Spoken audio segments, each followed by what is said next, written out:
Hello, Foxy Finds here, and welcome back to Foxy Shiny Quest. As we continue our challenge, I caught a Pokemon from each gym leader of Generation 5, and I'll tell you, it was quite a hunt. Most generations have 8 gym leaders, but Generation 5 is quite a bit different, but I won't bore you with that now. I'll explain it as we go. In these games, the gym leaders are different between the games, so in the top right corner, I will display what games the gym leaders are in. We're starting off with Silent, one of the 3 of the first gym leaders from Pokemon Black and White. I find a shiny Petilil and evolve it up to Lilligant.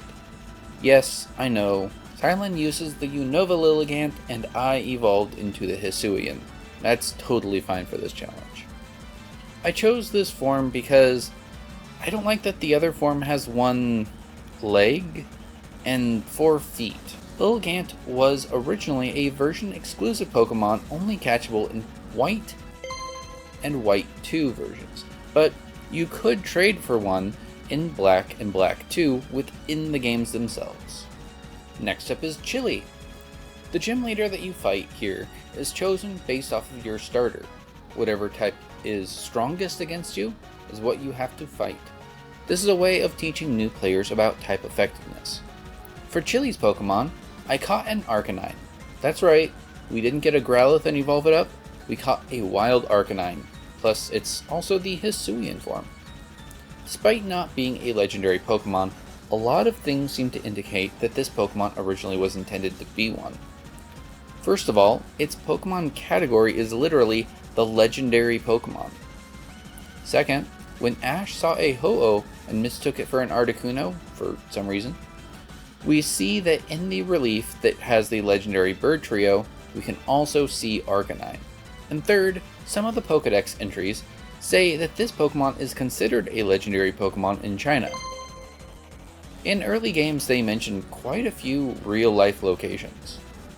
On to Cress. These gym leaders together run a restaurant. This sets the tone of the gym leaders in this region. None of them are just gym leaders, they all have another job that is associated with their gym. For Cress, I caught a Corphish and evolved it up to Crawdont. These Pokemon are known to be extremely territorial, oftentimes taking over an entire pond for themselves, kicking out the other Pokemon that live there. They are also capable of living in extremely swampy conditions. Switching games to Black 2 and White 2, we have Charon, the school teacher. What a normal job for a normal type gym leader.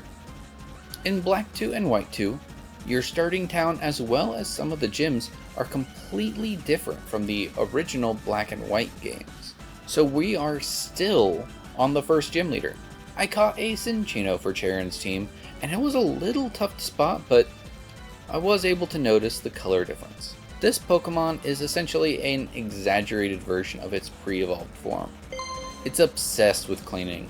It has a lot of fluffy fur now that it also needs to keep clean.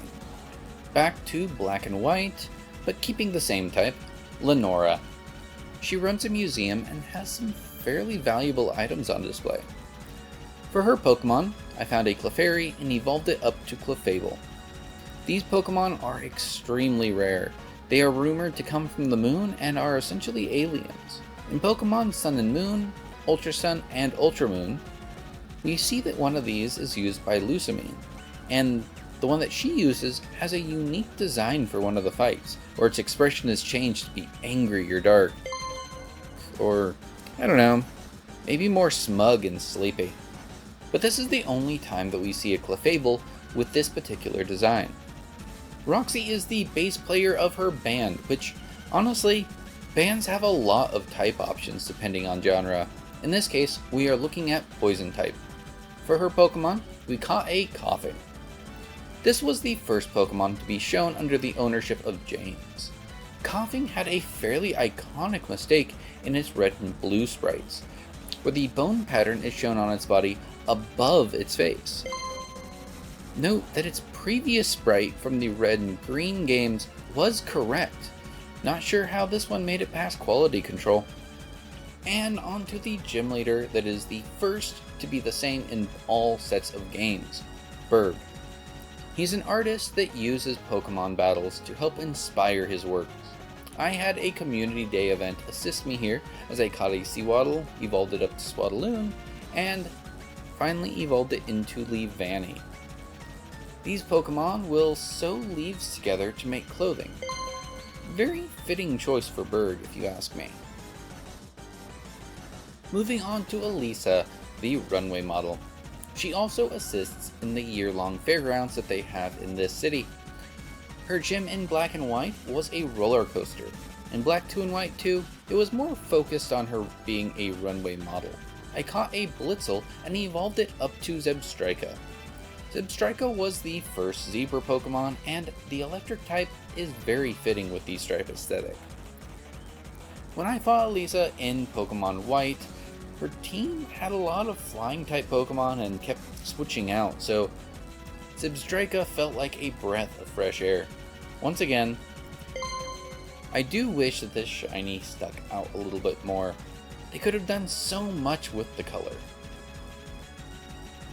On to Clay. He's an American, so he needed a cowboy hat. He runs a mining operation, and in Black 2 and White 2, just south of the town he's in, we have the World Tournament, which I'm honestly gonna miss for the future Pokemon games, as I'm gonna be picking from a much smaller pool of Pokemon that they have. In the games, Clay is the one that introduces you to the tournament and encourages you to join it. For his team, I caught a Swinub, but not just any Swinub, an Alpha Swinub. I evolved it up to Pillow-Swine and then further into Mamoswine. These Pokemon are based in part off of woolly mammoths. They can be quite territorial if they feel threatened or are protecting their young. I love how big this Mamoswine is. I mean, just look at this thing.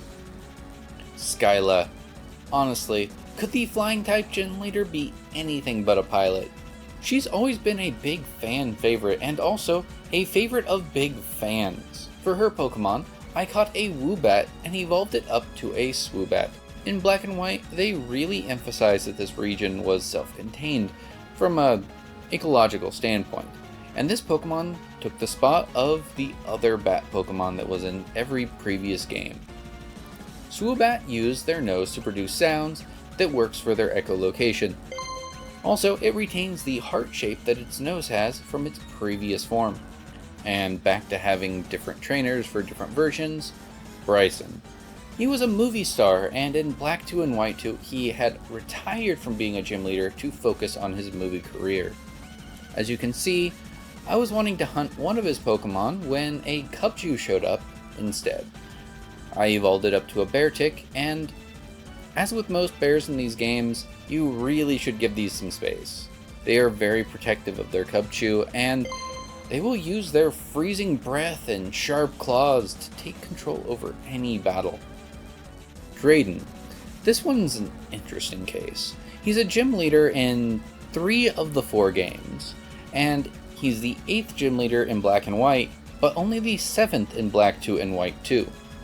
Drayden is the mayor of Opelucid City and oversees its operations. I caught a wild Flygon for this encounter. I didn't even need to evolve it up, just like that Arcanine I caught a while back. Flygon were notably planned to have a Mega Evolution in Generation 6, but they couldn't decide on a design. These Pokemon are levitating, which allows them to be really useful in double battles, as they can use Earthquake but are not affected by it themselves. Many people have expressed that this Pokemon would have been a really good Bug Dragon type, but it's Ground Dragon instead. Finally, we get to Marlin. He is a fisherman by trade and is also completely carefree and oblivious. He does have a perpetual tan. You can see his tan line here, and his feet are a much lighter shade than most of his body. For him, I caught a Wooper and evolved it up into Quagsire. This Pokemon trades off its weakness of electricity for a double weakness to grass. These Pokemon are surprisingly bulky. They are based off of the giant salamander. And this Pokemon has access to the ability Damp, which can prevent opposing Pokemon from using self-destructing moves. This was by far the longest generation in terms of gym leader count. 13 unique trainers down, 10 unique badges acquired, and a total of 5 generations finished. Also, our shiny counter is actually ahead of the day counter for the first time in this challenge. We are ahead of schedule. That said, I still have more regions to go, so I'm not going to slow down yet. Believe it or not, the next generation might be more work than this one was, so I'm going to jump in and start working on that one.